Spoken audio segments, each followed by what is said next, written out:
നമസ്കാരം. പല വീഡിയോകളിലും എന്തുകൊണ്ട് തോറ്റു എന്ന് CPM-നോട് അണികൾ ചോദിക്കുന്ന വാർത്തകൾ പലപ്പോഴും നമ്മൾ ചെയ്തിട്ടുണ്ട്.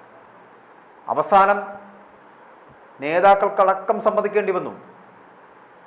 വാർത്ത ചെയ്യുന്നവരോ വീഡിയോ ചെയ്യുന്നവരോ സമൂഹ മാധ്യമങ്ങളിലൂടെ വരുന്ന വാർത്തകളോ ദൃശ്യമാധ്യമങ്ങൾ മുന്നോട്ട് വെക്കുന്ന വാർത്തകളോ അല്ല, പകരം അണികൾ പറയുന്ന കാര്യങ്ങളാണ് വാർത്തകളായി പലപ്പോഴും മുന്നോട്ട് വരുന്നത്. ഇപ്പോൾ അത് സമ്മതിക്കേണ്ടി വന്നിരിക്കുന്നത് പല നേതാക്കൾക്കുമാണ്.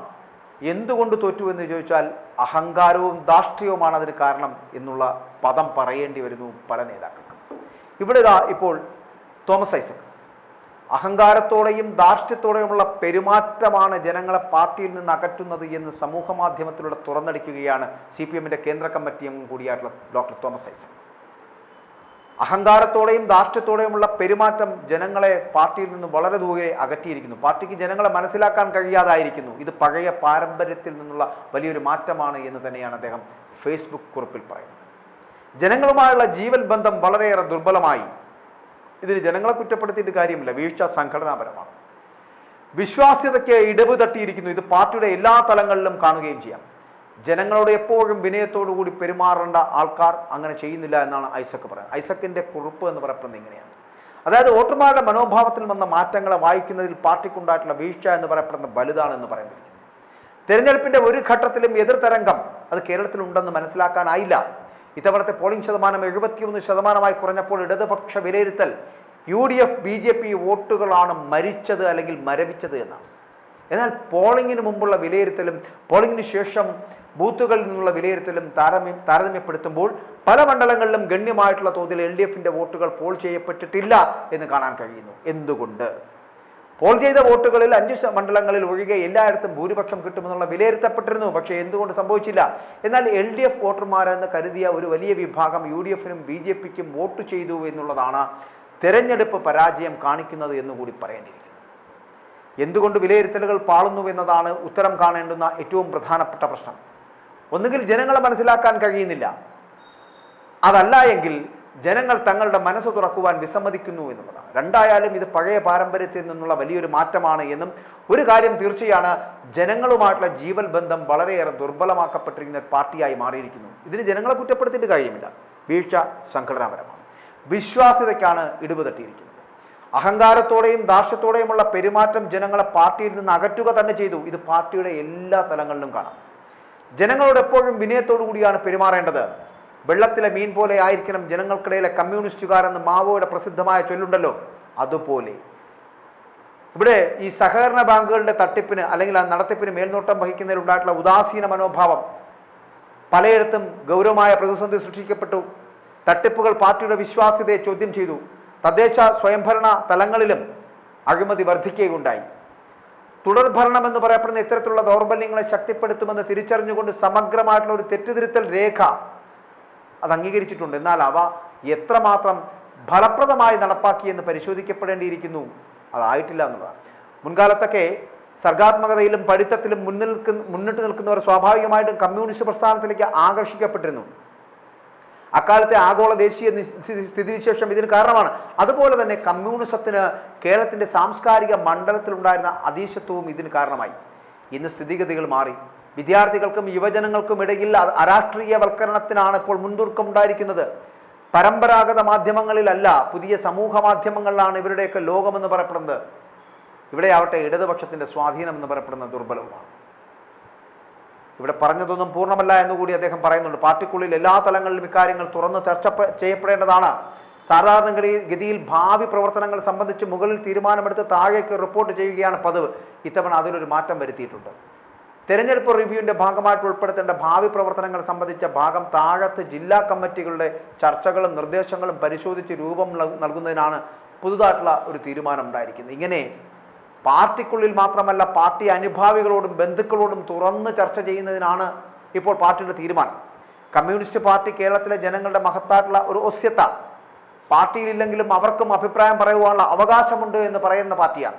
അങ്ങനെ നാനാകോണുകളിൽ നിന്നുണ്ടാകുന്ന വിമർശനങ്ങൾക്കും അതിനൊക്കെ ചെവി കൊടുത്ത് അവയിൽ നിന്ന് ഉൾക്കൊള്ളാവുന്നവ ഏറ്റെടുത്ത് മുന്നോട്ട് പോകേണ്ട സാഹചര്യമാണ് കേരളത്തിലുള്ളത്.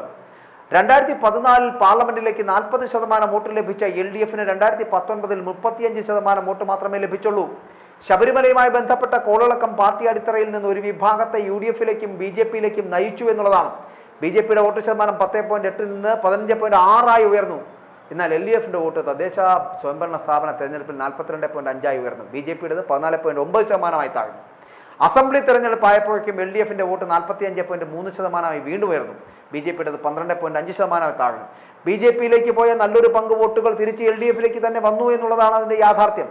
ലോക്സഭാ തെരഞ്ഞെടുപ്പിൽ ചില പ്രദേശങ്ങളിൽ ഇടതുപക്ഷത്തിൽ നിന്നും BJP-യിലേക്ക് മാറിയ വോട്ടർമാർ ഒരു പോക്കുപോയി എന്ന നിഗമനത്തിൽ എത്തുന്നതിൽ പരം വിഡ്ഢിത്തം വേറെ ഉണ്ടാവില്ല. അവർ മടങ്ങി വരികയാണ് പലപ്പോഴും.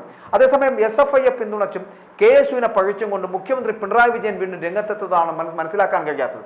വിദ്യാർത്ഥി സംഘടനാ പ്രവർത്തനത്തിന്റെ ഭാഗമായിട്ട് കൊല ചെയ്യപ്പെട്ടവരിൽ അധികവും SFI പ്രവർത്തകരാണ് എന്ന് പറയുന്ന മുഖ്യമന്ത്രിയുടെ വാക്കുകൾ ഇത്തരമൊരു അനുഭവം KSUവിന് പറയാനുണ്ടോ എന്നുകൂടി അദ്ദേഹം നിയമസഭയിൽ മുഖ്യമന്ത്രി ചോദിക്കുകയും ചെയ്യുന്നുണ്ട്. ഇതൊക്കെ ഇദ്ദേഹം ചിന്തിക്കേണ്ടതാണ്.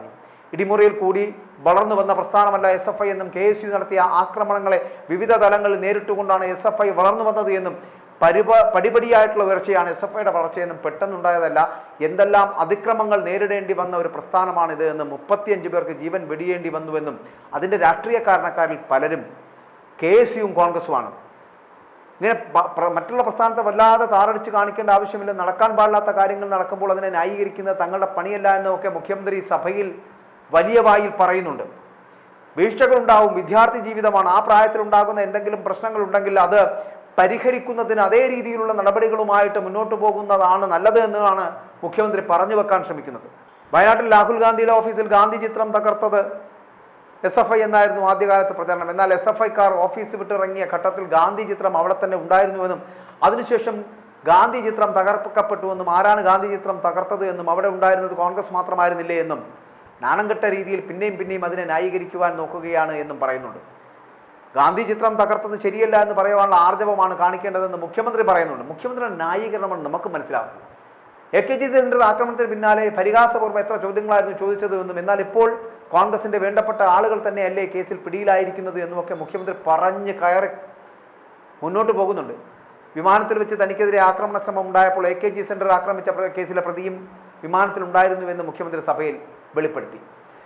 രക്ഷാപ്രവർത്തനം എന്ന് വിളിച്ചതിനാലാണ് തിരഞ്ഞെടുപ്പിൽ ഇടതുപക്ഷം പരാജയപ്പെട്ടു പോയത് എന്നാണ് പ്രതിപക്ഷം പറയുന്നത്. എന്നാൽ ഞങ്ങൾ സഞ്ചരിച്ച വാഹനത്തിന് മുമ്പിലേക്ക് ആളുകൾ ചാടി വീണത് എന്തിനായിരുന്നുവെന്നും ആ ഘട്ടത്തിൽ അവരെ പിടിച്ചു മാറ്റുന്നത് സാധാരണഗതിയിൽ രക്ഷാപ്രവർത്തനമല്ലേ എന്നും അതിന് സംശയമുണ്ടോ എന്നൊക്കെ മുഖ്യമന്ത്രി ചോദിക്കുന്നുണ്ട്. അവരുടെ ദേഹത്ത് തട്ടാതിരിക്കാൻ വേണ്ടിയല്ലേ അവരെ പിടിച്ചു മാറ്റുന്നത്? അതെങ്ങനെ കുറ്റകരമാകും? കണ്ട വസ്തുത പറയുവാൻ ബാധ്യസ്ഥനാണ് എന്ന് പറഞ്ഞ മുഖ്യമന്ത്രി കാണാത്ത കാര്യം എങ്ങനെ പറയുമെന്നും കൂടി ചോദിക്കുന്നുണ്ട്. പിന്നെയും ന്യായീകരണമുണ്ട്. വയനാട്ടിലെ സിദ്ധാർത്ഥന്റെ മരണവുമായിട്ട് ബന്ധപ്പെട്ട് നടത്തിയ അന്വേഷണം അത് ശരിയായ രീതിയിലായിരുന്നുവെന്നും CBI തന്നെ അത് ശരിവെച്ചുവെന്നുമൊക്കെ മുഖ്യമന്ത്രി സഭയിൽ വാതോരാതെ പറയുന്നുണ്ട്. വിദ്യാർത്ഥികൾ പരീക്ഷ എഴുതണോ വേണ്ടേ എന്ന് തീരുമാനിക്കേണ്ടത് കോടതിയും യൂണിവേഴ്സിറ്റിയുമാണെന്ന് അതിൽ സർക്കാരിന് യാതൊരു തരത്തിലുള്ള ഉത്തരവാദിത്തമില്ല എന്നും പറഞ്ഞ് മുഖ്യമന്ത്രി കൈകഴുകുന്നുമുണ്ട്. മുഖ്യമന്ത്രിയുടെ ഈ ന്യായീകരണമുണ്ടല്ലോ, കുറച്ചു മുമ്പ് തോമസ് ഐസക് പറഞ്ഞ പോലെ അഹങ്കാരത്തോടെയും ധാർഷ്ട്യത്തോടെയുമുള്ള പെരുമാറ്റം കൊണ്ട് തന്നെയാണ് ഒരു സീറ്റിൽ ഈ പാർട്ടി ഒതുങ്ങിപ്പോയത് എന്ന് മനസ്സിലാക്കണമെങ്കിൽ ഈ പറയുന്ന മുഖ്യമന്ത്രി ഉണ്ടല്ലോ, ഇങ്ങനെ എന്തിനും ഏതിനും ന്യായീകരണം നടത്തുന്ന ഈ വിടുവായത്തം പറയുന്ന മുഖ്യമന്ത്രി ഒന്ന് മനസ്സിലാക്കുക. തോറ്റെങ്കിൽ തോറ്റെന്ന് സമ്മതിക്കുക. SFIയുടെ അഹങ്കാരത്തെ ബാക്കിയുള്ള എല്ലാ പാർട്ടി പ്രവർത്തകരും എന്തിന് അവസാനം പിണറായിയുടെ വിടുവേല ചെയ്യുന്ന പാർട്ടി സെക്രട്ടറിയായുള്ള MV ഗോവിന്ദൻ അടക്കം സമ്മതിക്കുന്നു SFIയെ തിരുത്തേണ്ടതുണ്ട് എന്ന്. MV ഗോവിന്ദൻ അടക്കം മനസ്സിലായി, എന്നിട്ട് പോലും പിണറായിക്ക് മനസ്സിലാകുന്നില്ല എന്നുള്ളതാണ്. SFIയെ ന്യായീകരിക്കുന്നു, ഒപ്പം തന്നെ DYFI പോലുള്ള പ്രസ്ഥാനത്തെ ന്യായീകരിക്കുന്നു, പോലീസുകാർ ചെയ്ത പ്രവൃത്തിയെ ന്യായീകരിക്കുന്നു. യൂത്ത് കോൺഗ്രസ്സുകാരെ തലങ്ങും വിലങ്ങും തല്ലിയതിനെ രക്ഷാപ്രവർത്തനമെന്ന് പറഞ്ഞതിൻ്റെ പേരിൽ നഷ്ടപ്പെട്ടു പോയ വോട്ടുകളെക്കുറിച്ച് ചോദിക്കുമ്പോൾ അതല്ല അതിന് കാരണമെന്ന് പറയുവാൻ ഇന്നും ലജ്ജയില്ലാത്ത ഉളുപ്പില്ലാത്തൊരു മുഖ്യമന്ത്രിയായി പോകുന്നു പിണറായി വിജയൻ എന്നുള്ളതാണ് ഖേദകരം. ഇന്നത്തെയും ചില പത്രങ്ങൾ എടുത്ത് നോക്കിക്കഴിഞ്ഞാൽ അത് എത്ര ധാർഷ്ട്യത്തോടു കൂടിയാണ് കരിങ്കല്ലുകൊണ്ടും ഒപ്പം തന്നെ ഹെൽമറ്റ് കൊണ്ടുമൊക്കെ ഈ യൂത്ത് കോൺഗ്രസ്സുകാരന്മാരെ തല്ലി തകർക്കുന്ന ചിത്രങ്ങളടക്കം വീണ്ടും ഒരു ഓർമ്മപ്പെടുത്തലായി ഇന്നത്തെ പല പത്രങ്ങളിലുമുണ്ട്. അതൊന്നെടുത്ത് വായിക്കാൻ എപ്പോഴെങ്കിലും മെനക്കെട്ടാൽ പത്രം വായിക്കുന്ന ഒരു ശീലം മുഖ്യമന്ത്രിക്കുണ്ടെങ്കിൽ താങ്കൾ അതൊന്ന് പരിശോധിച്ച് നോക്കൂ. ഇത് ചെയ്തതാണോ രക്ഷാപ്രവർത്തനം? നാണമില്ലാതെ ഉളുപ്പില്ലാതെ ഇങ്ങനെ പറഞ്ഞു നടക്കരുത്. നിങ്ങളാണ് ഈ പാർട്ടിയുടെ ഏറ്റവും വലിയ ശാപമെന്ന് ഈ പാർട്ടിക്കാർ തന്നെ പറഞ്ഞു തുടങ്ങിയിരിക്കുന്നു. ഇനിയെങ്കിലും അതങ്ങ് മനസ്സിലാക്കുക. പിണറായിയാണ് ഈ പാർട്ടിയുടെ സകല പരാജയങ്ങൾക്കും കാരണമെന്ന്. കാരണം നിങ്ങളെപ്പോലൊരാളെ ഉപയോഗിച്ച് ഇനി എത്ര കാലം മുന്നോട്ട് പോയാലും ഈ പാർട്ടി തകർന്ന് തരിപ്പണമാവുകയുള്ളൂ. ഇനി ഒരിക്കലും ഒരു നിയമസഭാ തെരഞ്ഞെടുപ്പിലും ചിലപ്പോൾ അല്ലെങ്കിൽ ഒരു ലോക്സഭാ തെരഞ്ഞെടുപ്പിലോ അല്ലെങ്കിൽ ഒരു തദ്ദേശ സ്വയംഭരണ തെരഞ്ഞെടുപ്പിലോ താങ്കളുടെ മുഖം ചേർത്ത് വച്ചിട്ട് ഒരു തെരഞ്ഞെടുപ്പിനെ നേരിട്ടാൽ അമ്പയെ പരാജയപ്പെട്ടു പോകുമെന്ന് അണികളും നേതാക്കളും അടക്കം വിശ്വസിച്ചു കഴിഞ്ഞിരിക്കുന്നു എന്നുള്ള കാര്യം മനസ്സിലാക്കുക. കാരണം അവരിപ്പോൾ പറയുന്നത് ഒരൊറ്റ കാര്യമാണ്, ഞങ്ങളെ തോൽപ്പിച്ചത് ഞങ്ങളുടെ മുഖ്യമന്ത്രി തന്നെയാണ്. ഈ മുഖ്യമന്ത്രി എന്ന് പറയപ്പെടുന്ന പിണറായി വിജയൻ ഒരു ലോക തോൽവിയാണ് എന്നുള്ളത്.